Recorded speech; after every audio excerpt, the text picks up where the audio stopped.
இவன் அதுக்கு மேலே நான் டெய்லி பிசுறு வாங்கிக்கிறேன். அது இது பார்த்தேன், படம் பார்த்துட்டேன். என்ன அவ்வளோ பிசுக்குதுறப்பையா பாரு பாரு வச்சு கக்குது பாரு. எப்படி ஒன்று தான் சாப்பிட்ற மாதிரி இருக்குது.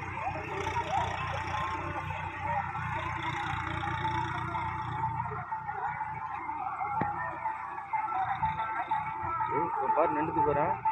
நிறைய கம்மன் தானே இருந்துச்சியா? பாரு படம் மாதிரி எடுத்து போகிறேன்.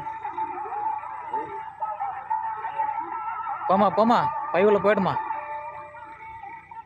பார்க்குது தலையை பிடிச்சலாம் போட முடியாது. பிடிப்பாங்க, தலையை பிடிப்பாங்கப்பா, கிட்ட பிடிப்பாரு.